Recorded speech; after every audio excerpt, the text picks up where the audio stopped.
Hello, dear students. Today I am here to explain a new topic that is very important topic in 10th class chapter 5, that is how do organisms reproduce. In this chapter I explain some topics. Now I will explain human male and female reproductive system. First, I will explain you human male reproductive system. In the slide here, you can see that testis is the primary male sex organ that produces sperms, secretes male sex hormone testosterone, and located in testis is located in extra abdominal sac, and that extra abdominal sac is scrotum, because sperm maturation needs a low temperature. So dear students, testes are the primary male sex organs in human male. Testis produces sperms और spermatozoa. Testis में sperm का formation होता है और ये mail sex hormone जिसे कि testosterone कहते हैं, ये एंड्रोजेंस या कभी आप एंड्रोजेंस भी पढ़ते हैं, तो एंड्रोजेंस में एक प्रकार है, एक टाइप है टेस्टोस्टेरोन. तो आप से अगर पूछा जाए मेल सेक्स हार्मोन का नाम, तो आप एंड्रोजेंस, उनका जनरल नाम क्या है एंड्रोजेंस, बट स्पेसिफिकली जो मेल सेक्स हार्मोन टेस्टिस से रिलीज होता है जो कि एक प्रकार का एंड्रोजन है, वो क्या है, वो है testosterone. Okay students, testis are the primary male sex organs and testis produces sperms and secretes male sex hormone, that is testosterone. And what this testosterone do? This testosterone is responsible for secondary sexual characters development. Means एक male child जब adolescent age में आता है तो उसकी body में different type के changes आते हैं, and these different types of changes are known as secondary sexual characters. और इनका डेवलपमेंट टेस्टोस्टेरोन हार्मोन जब टेस्टिस से रिलीज होना शुरू होता है at the time of maturity, यानी कि एडोलसेंट स्टेज आने पर जब टेस्टिस मैच्योर होती है उसमें काम शुरू हो जाता है, यानी कि टेस्टिस में स्पर्म्स का फॉर्मेशन होने लगता है और उसके साथ साथ ही टेस्टोस्टेरोन हार्मोन रिलीज होने लगता है. तो मेल की बॉडी में जो डिफरेंट चेंजेस दिखाई देते हैं, जैसे कि उनकी पिच जो है वो हाई हो जाती है, मसल्स का डेवलपमेंट हो जाता है, प्यूबिक आर्म हेयर्स का या अंडर आर्म पेट्स में हेयर्स का डेवलपमेंट हो जाता है. तो ऐसे कुछ चेंजेस जो एक जनरल जिसे कहते हैं कि हाँ ये आप एडल्ट स्टेज जो है वो मेल में अपीयर हो रहे हैं उसके कैरेक्टर्स. तो ये सारे कैरेक्टर्स के लिए कौन रिस्पॉन्सिबल है? टेस्टोस्टेरोन हार्मोन जो है उसके लिए रिस्पॉन्सिबल है. तो जो primary male sex organ testis है ह्यूमन में, वो एक्स्ट्रा एब्डोमिनल कैविटी में रहती है, यानी एब्डोमिनल कैविटी के बाहर एक सैक लाइक स्ट्रक्चर जिसे स्क्रोटम कहते हैं पाया जाता है, और उसमें टेस्टिस होती है. टेस्टिस इज पेयर्ड, एक जोड़ी टेस्टिस होती है ह्यूमन में. तो ये जो टेस्टिस है ह्यूमन में पाई जाती है, इनमें स्पर्म का फॉर्मेशन होता है, यही मेन काम वहाँ पर होता है. एक्चुअली जो स्पर्म जो टेस्टिस का स्ट्रक्चर अगर डिटेल में जाने तो टेस्टिस में 3 टाइप के स्ट्रक्चर्स देखने को मिलते हैं. टेस्टिस के अंदर छोटी छोटी सी ट्यूब्यूल्स होती हैं जिन्हें सेमाइनिफेरस ट्यूब्यूल्स कहते हैं. क्या कहते हैं? जिन्हें कहते हैं सेमाइनिफेरस ट्यूब्यूल. तो ये जो सेमाइनिफेरस ट्यूब्यूल्स होती हैं, इन्हीं ट्यूब्यूल्स के अंदर, सेमाइनिफेरस ट्यूब्यूल्स के अंदर क्या होता है? स्पर्म का फॉर्मेशन होता है, जो कि टेस्टिस का मेन काम है. इसके अलावा इसमें ही जो टेस्टिस की सेल्स की बात हम कर रहे हैं, स्ट्रक्चर्स जो टेस्टिस के अंदर पाए जाते हैं, तो एक स्ट्रक्चर होता है सेमाइनिफेरस ट्यूब्यूल. तो ये जो ट्यूब्यूल है ये क्या करती है? ये स्पर्म का फॉर्मेशन यहाँ पर होता है. ओके स्टूडेंट्स, इसके अलावा टेस्टिस में जो दूसरा स्ट्रक्चर पाया जाता है वो है लेडिक सेल. एक और प्रकार की कोशिकाएं होती हैं जिसे कहते हैं सेल्स ऑफ लेडिग। लेडिग एक साइंटिस्ट थे, उनके नाम पर लेडिग सेल्स इसका नाम दिया गया। और यही कोशिकाएं जो हैं वो टेस्टोस्टेरोन रिलीज़ करती हैं। देखिए यहाँ पर मैंने लिख भी दिया है कि लेडिग सेल्स जो टेस्टिस में पाए जाने वाली कोशिकाएं हैं उनसे ही male sex hormone testosterone release होता है। और टेस्टिस के अंदर जो स्पर्म का फॉर्मेशन है वो कहाँ होता है? टेस्टिस के अंदर पाए जाने वाली सेमाइनीफेरस ट्यूब्यूल्स नाम की जो स्ट्रक्चर है वहाँ पर स्पर्म का फॉर्मेशन टेस्टिस के अंदर होता है। ओके स्टूडेंट्स, इसके अलावा ये जो डेवलपिंग स्पर्म होता है इसको नरिशमेंट देने के लिए एक और प्रकार की कोशिकाएं पाई जाती हैं जिन्हें कहते हैं सरटोली सेल्स। सरटोली सेल्स, तो सर लेडीजो का सेमिनार टेस्टिस में होगा। सर से हो गया सरटोली सेल। सरटोली सेल का काम क्या है? स्पर्म को मैचुरेशन के लिए न्यूट्रिशन देना। लेडीजो यानी लेडिग सेल्स जो है, लेडिग सेल्स का काम क्या है? टेस्टोस्टेरोन हार्मोन रिलीज करना। Seminar, seminar means seminiferous tubules जो कि क्या करती हैं? स्पर्म का फॉर्मेशन करती हैं। तो सर लेडीजो का सेमिनार टेस्टिस में होगा। यानी टेस्टिस में जो स्ट्रक्चर्स पाए जाते हैं वो है सरटोली सेल्स जो स्पर्म को न्यूट्रिशन देते हैं, वो हैं लेडिग सेल जो टेस्टोस्टेरोन रिलीज करते हैं, और सेमाइनीफेरस ट्यूब्यूल्स जहाँ पर स्पर्म का फॉर्मेशन होता है। ओके स्टूडेंट्स, तो इसके अलावा और कौन कौन से स्ट्रक्चर्स पाए जाते हैं? तो टेस्टिस में तो स्पर्म का फॉर्मेशन हो गया, और वो जो एब्डोमिनल कैविटी के बाहर सैक है वहाँ पर प्रेजेंट होती है। तो वो स्पर्म जब फॉर्मेशन हो जाता है तो वो स्पर्म है वो यूरेथ्रा या पेनिस के माध्यम से जो है वो आउटसाइड मेल बॉडी रिलीज होना चाहिए। इसके लिए एक डक्ट होती है, स्पर्म डक्ट कहते हैं या वास डिफरेंस कहते हैं। ये स्ट्रक्चर पाया जाता है जो टेस्टिस से स्पर्म को ले जाता है। वास डिफरेंस और sperm duct arises from testis, receive duct from seminal vesicle and form ejaculatory duct that is passes through prostate gland to open into urethra. मैं अभी यहाँ जो आगे डायग्राम है उसमें आपको ये स्ट्रक्चर दिखाऊंगी। यूरेथ्रा और पेनिस दो और स्ट्रक्चर्स होते हैं जिसमें से यूरेथ्रा जो है वो एक कॉमन डक्ट है जिसमें यूरिन भी फ्लो करता है, और जो स्पर्म रिलीज़ होते हैं यानी सीमेन रिलीज़ होता है वो भी उसमें आता है। इसीलिए इसको यूरिनोजेनाइटल, यूरिनो मतलब यूरिन, किडनी सिस्टम से रिलेटेड, एक्सक्रीटरी सिस्टम से रिलेटेड, और जेनाइटल मतलब जो हमारे रिप्रोडक्टिव स्ट्रक्चर से रिलेटेड है, यानी कि सीमेन भी और यूरिन भी इसी से रिलीज होता है, इसलिए इसको यूरेथ्रा या यूरिनोजेनाइटल डक्ट कहते हैं। और फिर एक कॉपलेटरी ऑर्गन पेनिस पाया जाता है मेल में, जिसका फंक्शन है transmit sperms into vagina of female eight the time of sexual intercourse. Okay students, now you can see here this is the diagram of human male reproductive system. तो यहाँ जो ये स्ट्रक्चर्स आप देख रहे हैं ये है टेस्टिस, और ये टेस्टिस जिस सैक में प्रेजेंट होता है उस सैक का नाम होता है स्क्रोटल सैक या स्क्रोटम कहते हैं। फिर यहाँ से देखिए कि ये जो एक डक्ट है ये यहाँ तक आ रही है, दोनों साइड से ऐसे आ रही है। दोनों साइड की टेस्टिस की अपनी अपनी डक्ट होती है जिसका नाम होता है वास डिफरेंस, या इसी का नाम है स्पर्म डक्ट। यहाँ टेस्टिस में स्पर्म का फॉर्मेशन होता है और इसके बाद ये स्पर्म जो है ये यहाँ तक आते हैं। तो ये ले आने का काम कौन करता है? यानी आगे एक डक्ट और है जिसे हम लोगों ने देखा जिसका नाम क्या है? यूरेथ्रा या यूरिनोजेनाइटल डक्ट। यानी कि इस स्ट्रक्चर में आप देख पा रहे होंगे कि यूरेटर और यूरिनरी ब्लैडर आपको दिखाई दे रहे हैं, और यूरेटर से जो यूरिन आ रही है वो भी, और ये वास डिफरेंस जो स्पर्म लेके जा रहा है वो भी, ये सारा दोनों ही आगे चल के एक कॉमन यहाँ पर बनाते हैं जिसको क्या कहते हैं? यूरेथ्रा कहते हैं। और यूरेथ्रा फाइनली जो है वो पेनिस के through outside male body open होता है। लेकिन यूरेथ्रा के थ्रू जो स्पर्म है आउटसाइड बॉडी रिलीज होने के पहले आप यहाँ देख सकते हैं कि इसमें कुछ और स्ट्रक्चर्स आपको दिखाई दे रहे हैं। बल्बो यूरेथ्रल ग्लैंड या जिसे काउपर्स ग्लैंड भी कहते हैं, एक आप प्रोस्टेट ग्लैंड देख रहे हो, और एक स्ट्रक्चर आप देख रहे हो सेमाइनल वेसिकल। तो सेमाइनल वेसिकल और बल्बो यूरेथ्रल ग्लैंड आप देख सकते हैं कि ये पेयर्ड स्ट्रक्चर है, और जबकि प्रोस्टेट ग्लैंड जो है वो एक सिंगल स्ट्रक्चर है। तो ये तीनों क्या है?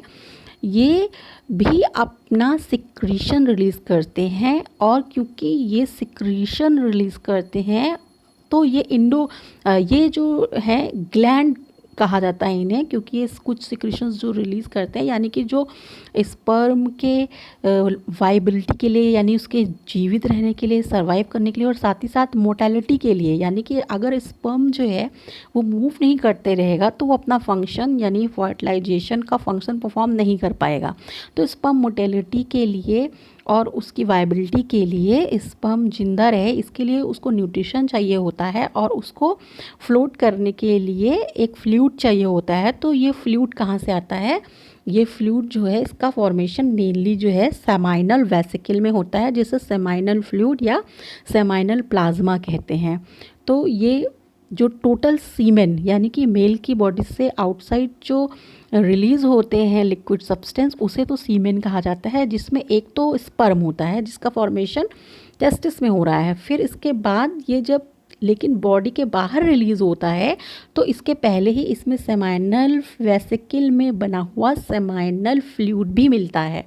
तो टोटल सीमेन का 70% जो है वो सेमाइनल वेसिकल से रिलीज़ होने वाला फ्लूइड होता है, जिसमें कि न्यूट्रिशन के लिए फ्रक्टोज भी पाया जाता है और कुछ फ्लूइड मटेरियल और प्रेजेंट होते हैं। साथ ही साथ जो आप देख रहे हैं प्रोस्टेट ग्लैंड है और बल्बो यूरेथ्रल ग्लैंड है, इनके सिक्रीशंस भी जो है वो जब सीमेन रिलीज़ होता है तो उसके साथ साथ रिलीज़ होते हैं। तो इस तरीके से देखा आपने कि ह्यूमन के मेल रिप्रोडक्टिव सिस्टम का जो मेन ऑर्गन है, चीफ मेल सेक्स ऑर्गन है, वो है आपका टेस्टिस, जहाँ पर स्पर्म का फॉर्मेशन होता है। फिर यहाँ पर जब फॉर्मेशन हो जाता है स्पर्म का, तो स्पर्म जो है वो स्पर्म डक्ट या वॉस डिफरेंस से होकर के कहाँ पर पहुँचता है?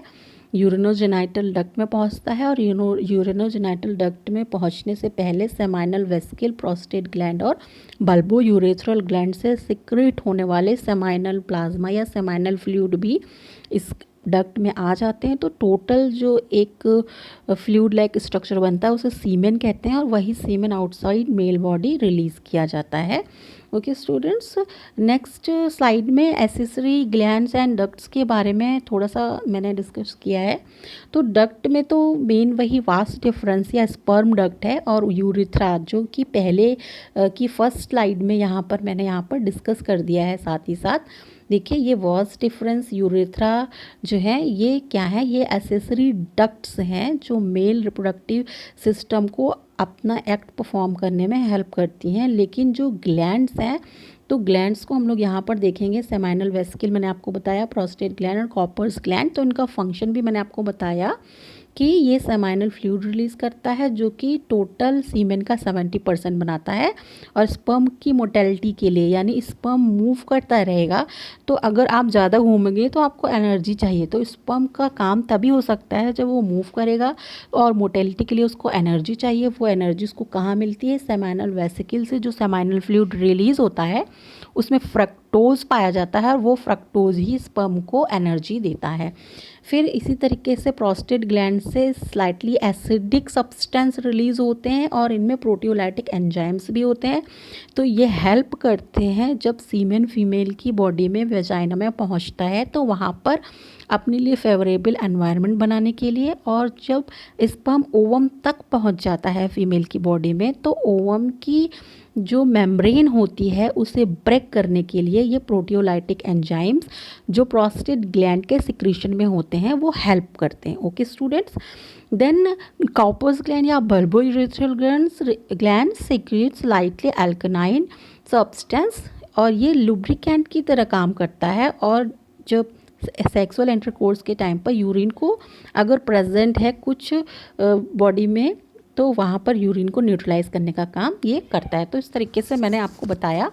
और साथ ही साथ एक इम्पॉर्टेंट फैक्ट ये है कि जो स्क्रोटम है वो एब्डोमिनल कैविटी के बाहर क्यों पाया जा रहा है? Because in the scrotum the temperature is 2 to 4 degree C below the temperature of abdominal cavity, यानी कि जो मेल होता है उसके शरीर का जितना तापमान होता है उससे 2 से 4 डिग्री कम टेम्परेचर जो है स्क्रोटम में होता है, और स्पर्म को मैचुरेशन के लिए लो टेम्परेचर की रिक्वायरमेंट होती है, इसीलिए टेस्टिस जो होती है वो स्क्रोटम में पाई जाती है।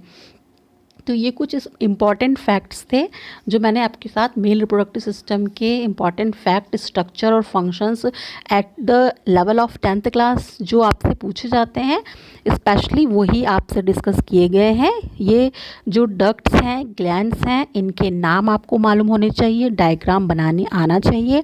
स्ट्रक्चर्स की लेबलिंग बहुत इंपॉर्टेंट है, स्पेशली यहाँ पर जो आप स्ट्रक्चर्स देख रहे हैं तो इनकी लेबलिंग में आपको टेस्टिस का मालूम होना चाहिए, वास्ट डिफरेंस कहाँ है, प्रोस्टेट किधर है, सेमाइनल वेस्किल कहाँ है। तो यही मेन जो लेबलिंग्स हैं ये ज़रूर पूछी जाती हैं, ये आपको मालूम होनी चाहिए। डायग्राम की प्रैक्टिस करें और कौन से स्ट्रक्चर का फंक्शन क्या है ये भी बहुत इम्पॉर्टेंट है, ये भी आप ज़रूर समझ लें। तो जो स्पर्म का फॉर्मेशन होता है तो ये स्पर्म का स्ट्रक्चर हम लोग थोड़ा सा देख लेते हैं। स्पर्म के स्ट्रक्चर में आप यहाँ पर देख पा रहे हो कि हेड है, नेक है और मिडिल पीस है, फिर टेल है। तो देखिए हेड, नेक, मिडिल पीस और टेल का बना होता है। प्लाज्मा मेम्ब्रेन इसको एक कवर करती है और स्पर्म हेड में स्पेशली जो इसका हेड है इसमें मेजर पोर्शन हेड का न्यूक्लियस जो है वो उसे कवर करके रखता है। यहाँ पे आप देखिए मेजर पोर्शन में ये बड़ा सा न्यूक्लियस आपको दिखाई दे रहा है, लेकिन इसके यहाँ इस एंड पर आप देख पा रहे होंगे कि एक कुछ अलग से सब्सटेंस जैसे आपको दिखाई दे रहे हैं। तो ये क्या है, इसे कहते हैं एक्रोसोमल हेड कहते हैं। ये जो एक्रोसोम है, हेड पर जो एक्रोसोम प्रेजेंट होता है, it contains enzymes that help fertilization of ovum. जब ये स्पर्म, बहुत सारे स्पर्म जो हैं वो मिलियंस ऑफ स्पर्म एक ओवम तक पहुँचते तो हैं, लेकिन उनमें से कोई एक ही स्पर्म जो है वो ओवम की मेम्ब्रेन को ब्रेक करता है और इसके साइटोप्लाज्म में एंटर कर पाता है। तो इसके लिए स्पर्म के हेड पर एक्रोसोम प्रेजेंट होता है और इस एक्रोसोम में एंजाइम होते हैं जो कि क्या करते हैं, ओवम की मेम्ब्रेन को ब्रेक करते हैं। तो ये एक इम्पॉर्टेंट स्ट्रक्चर है। और इस एक्रोसोम में प्रेजेंट क्या होता है, इस एक्रोसोम में number of Golgi bodies present होते हैं। बहुत सारे गोल्गी बॉडी प्रेजेंट होते हैं जो कि प्रोटियोलाइटिक एंजाइम बनाते हैं जो ओवम के मेम्ब्रेन को ब्रेक कर सकते हैं। साथ ही साथ यहाँ आप देख रहे हो नेक के बाद जो मिडिल पीस है, तो यहाँ क्या है, यहाँ पर बहुत सारे माइटोकॉन्ड्रिया, ये जो ऐसे करके डंबल जैसे ऐसे ऐसे ऐसे स्ट्रक्चर आपको दिखाई दे रहे हैं, ये क्या है, माइटोकॉन्ड्रिया है। अब ये क्या करते हैं, माइटोकॉन्ड्रिया का मेन फंक्शन तो होता है एनर्जी बनाना। तो जो स्पर्म है उसके लिए mortality is a very important feature. Sperm healthy है, इसके लिए उसमें मोटेलिटी होनी चाहिए और यानी कि टेल जो है वो लगातार मूव करती रहे, हेल्प करती रहे मूव करने में स्पर्म को। तो इसमें कौन हेल्प करता है, ये जो माइटोकॉन्ड्रिया है लगातार इसके लिए एनर्जी बनाती रहती है। ओके स्टूडेंट्स, ये बहुत इंपॉर्टेंट है कि ये न्यूक्लियस जो है हेड में पाया जाता है और हेड के एंड पर एक्रोसोम पाया जाता है जो कि क्या करता है, वहाँ पर एक्रोसोम जो है एंजाइम्स बनाता है जो कि गोल्गी बॉडी जिसमें प्रेजेंट होते हैं। यहाँ मिडिल पीस में माइटोकॉन्ड्रिया होती है। साथ ही साथ यहाँ पे आपको ये जो फिलामेंट्स ऐसा दिख रहा है, ये क्या है, ये सेंट्रियोल है, ये भी पाया जाता है। फिर इसमें साथ ही साथ ये टेल आप देख रहे हैं, ठीक है, सेंट्रियोल भी एक पाया जाता है। यहाँ पर यहाँ लिखा हुआ नहीं है तो मैं आपको बता दे रही हूँ। So I can summarise, it is a microscopic structure composed of head, neck, middle piece and tail. Plasma membrane envelops whole body of sperm. Sperm head contains an elongated haploid nucleus, the anterior portion of which is covered by cap-like structure acrosome, जो कि बहुत important है। और ये क्या है, actually ये Golgi bodies का यहाँ पर प्रेजेंट होती है। फिर मिडिल पीस है, मिडिल पीस में क्या प्रेजेंट होता है, माइटोकॉन्ड्रिया, जो टेल की मोटेलिटी के लिए एनर्जी प्रोवाइड करता है। ओके स्टूडेंट्स, तो इसके साथ ही आपका मेल रिप्रोडक्टिव सिस्टम से रिलेटेड स्ट्रक्चर्स और स्पर्म का डायग्राम, ये प्रैक्टिस आपको बहुत करनी है। डिफरेंट पार्ट के काम क्या है पूछे जाते हैं, एग्रोसोमल हेड में क्या प्रेजेंट है, इनका फंक्शन क्या है, ये पूछा जाता है। फिर इसी तरीके से मिडिल पीस में क्या प्रेजेंट है, माइटोकॉन्ड्रिया प्रेजेंट है, फंक्शन क्या है पूछा जाता है, सेंट्रियोल भी प्रेजेंट होता है। ओके स्टूडेंट, तो यहाँ फिर अब हम लोग नेक्स्ट जो पोर्शन है इसका वहाँ पर मूव करते हैं। Female reproductive system. Female reproductive system of human consist of the ovaries. तो ओवरी भी पेयर्ड होती है, जैसे कि मेल में टेस्टिस पेयर है। ओवी डक्ट्स होती हैं, जैसे कि स्पर्म डक्ट या वॉस डिफरेंस आपने देखी कि स्पर्म का फॉर्मेशन टेस्टिस में हुआ और उसके बाद उस स्पर्म को कैरी करने के लिए डक्ट है, स्पर्म डक्ट या समान वॉस डिफरेंस जिसका नाम था। उसी तरीके से फीमेल में ओवरी है, ओवरी से ओवम बन गया तो ओवम को कैरी करने के लिए ओविडक्ट है। इसी ओविडक्ट का एक और नाम होता है फैलोपियन ट्यूब। यहाँ पर आप देख पा रहे हैं कि यहाँ पर लिखा हुआ है फैलोपियन ट्यूब, इसी का एक और नाम है ओविडक्ट। जैसे कि स्पर्म डक्ट थी मेल में, उसका नाम था वॉस डिफरेंस। ठीक है, तो जब टेस्टिस आपने देखा, वहाँ देखा था टेस्टिस में मेल गैमीट स्पर्म का फॉर्मेशन होता था, उसी तरह फीमेल में ओवरी प्रेजेंट होती है जो कि चीफ रिप्रोडक्टिव ऑर्गन है। और यहाँ पर मेल जैसे कि टेस्टिस में मेल गैमेट स्पर्म का फॉर्मेशन होता था, वैसे ही ओवरी में फीमेल गैमेट ओवम का फॉर्मेशन होता है। ये एक फंक्शन है इम्पॉर्टेंट ओवरी का। साथ ही साथ जिस तरीके से मेल में mail sex hormone testosterone release होता था टेस्टिस से, टेस्टिस की लेडिक सेल्स से, उसी तरीके से जो फीमेल है उसकी ओवरी से एक हार्मोन रिलीज़ होता है जो फीमेल सेक्स हार्मोन है, एस्ट्रोजन हार्मोन। एस्ट्रोजन हार्मोन को ही ब्यूटी हार्मोन भी कहते हैं। और eight the time of sexual maturity, यानी कि एडोलसेंट स्टेज जब फीमेल में आती है, फीमेल चाइल्ड में, तब उसमें एस्ट्रोजन हार्मोन रिलीज़ होता है। और जैसे कि टेस्टोस्टेरोन मेल में सेकेंडरी सेक्सुअल कैरेक्टर्स का डेवलपमेंट करवाता है और उसकी बॉडी में डिफरेंट चेंजेस दिखाई देते हैं, उसी तरह एस्ट्रोजन हार्मोन की वजह से फीमेल की बॉडी में डिफरेंट टाइप के चेंजेस देखने को मिलते हैं। जैसे कि फीमेल की वॉइस पिच जो है वो लो हो जाती है, तीखी पतली सी आवाज़ रहती है, और उनके जो मसल्स हैं वो डेवलप नहीं होते जैसा कि मेल में होते हैं। लेकिन प्यूबिक हेयर और आर्मपिट हेयर्स जो हैं वो डेवलप होते हैं, ब्रेस्ट का डेवलपमेंट होता है, बॉडी पॉस्चर चेंज हो जाता है। तो ये सारे जो सेकेंडरी सेक्सुअल कैरेक्टर्स हैं वो एस्ट्रोजन ब्यूटी हार्मोन जो फीमेल सेक्स हार्मोन है उसके इफेक्ट से होते हैं। और ये कौन रिलीज़ करता है? ओवरी रिलीज़ करती है। फिर ओवरी से एक डक्ट निकलती है जिसे कहते हैं fallopian tube, that transfers ovum from ovary to uterus. Ovum जो कि ओवरी में बना है उसे यूट्रस तक ले जा सकती है। अब ये जो ओवम है ये ओवम फर्टिलाइज्ड भी हो सकता है और अनफर्टिलाइज्ड भी हो सकता है। तो ये ओवम फर्टिलाइज्ड कब होगा? जब स्पर्म भी फीमेल की बॉडी में आ गया और स्पर्म ओवम दोनों का फर्टिलाइजेशन हो गया। फर्टिलाइजेशन हमेशा कहाँ होता है? फैलोपियन ट्यूब में। Very very very important question है कि फर्टिलाइजेशन कहाँ होता है? फर्टिलाइजेशन कहाँ होता है? फैलोपियन ट्यूब में होता है। और फर्टिलाइजेशन अगर हो गया, स्पर्म फैलोपियन ट्यूब तक पहुँच गया, फर्टिलाइजेशन हो गया, तो फर्टिलाइज्ड ओवम यूट्रस तक पहुँचेगा। अगर फर्टिलाइजेशन नहीं हुआ तो क्या होगा? तो अनफर्टिलाइज्ड ओवम रहेगा, वो यूट्रस तक पहुंचेगा। दोनों ही कंडीशन में फीमेल की बॉडी में अलग टाइप के चेंजेस होते हैं। जैसे कि फर्स्ट क्या है कि अगर फीमेल की बॉडी में स्पर्म भी आ चुका है, स्पर्म भी आ गया, तब तो फर्टिलाइज्ड एग है वो यूट्रस में पहुंचेगा। और अगर फर्टिलाइज्ड एग यूट्रस तक पहुंचा है तो प्रेगनेंसी होती है, फीमेल गेट प्रेग्नेंट। और अगर स्पर्म नहीं आया है, स्पर्म की एंट्री नहीं हुई है और अनफर्टिलाइज्ड एग जो ओवम से रिलीज़ हुआ था ओवरी से सीधे वही यूट्रस तक पहुंच गया, तो क्या होगा? मेंस्ट्रुअल साइकिल, मेंसेस दिखाई देगा, यानी कि मेंस्ट्रुअल ब्लीडिंग स्टार्ट हो जाएगी।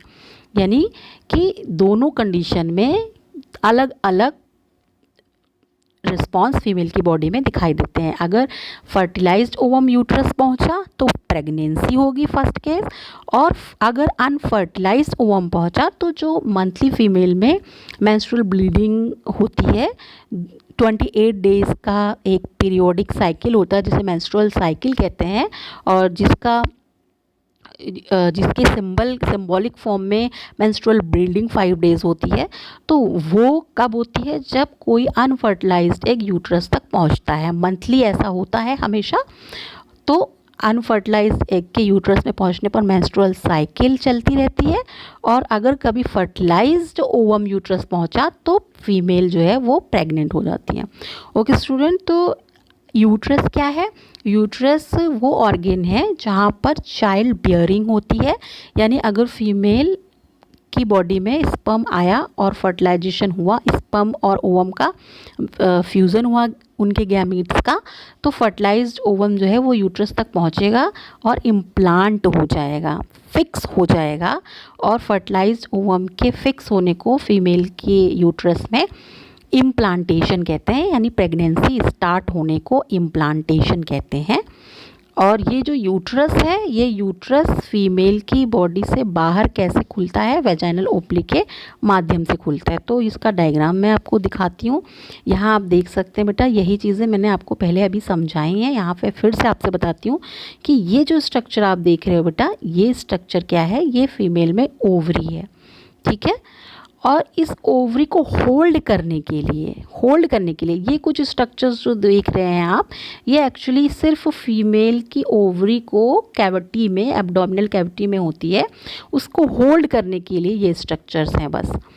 मेन जो स्ट्रक्चर्स आपको जानने हैं वो हैं ये ओवरी जो आप देख रहे हैं, पेयर्ड ओवरी। इसके बाद ये डक्ट है जिसे ओविडक्ट या फैलोपियन ट्यूब कहते हैं। फैलोपियन ट्यूब के स्पेशली इसी हिस्से में फर्टिलाइजेशन होता है, या यहाँ से यहाँ तक जाना है ओवम को।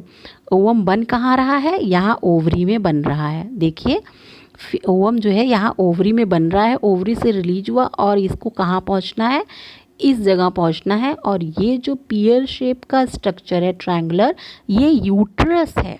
और आप देख रहे हो कि यूट्रस का जो ओपनिंग है ये बाहर जाकर वेजाना के माध्यम से फीमेल बॉडी से आउटसाइड ओपन होता है।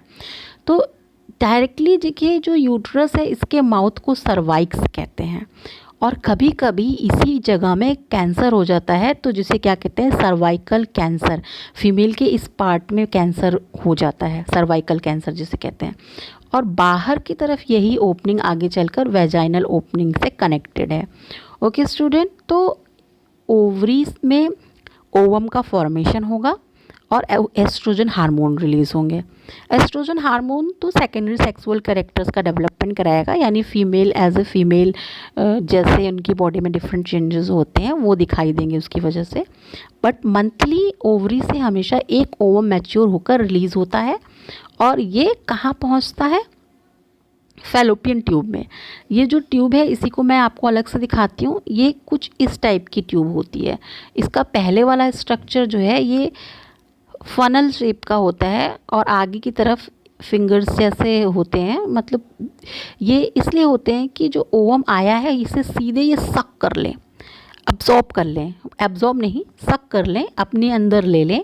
और उसके बाद ये ऐसे ट्यूब रहती है और फिर ये आगे जाके ऐसे हो जाती है जो सीधे कनेक्ट होती है यूट्रस से। यहाँ से ओवरी में ओवम बना, रिलीज़ हुआ और इस पोर्शन में ये सक कर दिया गया। तो ये जो पोर्शन है जिसमें फिंगर लाइक स्ट्रक्चर आप देख रहे हैं इसे फिम्ब्री कहते हैं। ये भी बहुत ही इंपॉर्टेंट स्ट्रक्चर है फिम्ब्री। ओके स्टूडेंट्स, तो ये आप फिम्ब्री देख पा रहे होगे।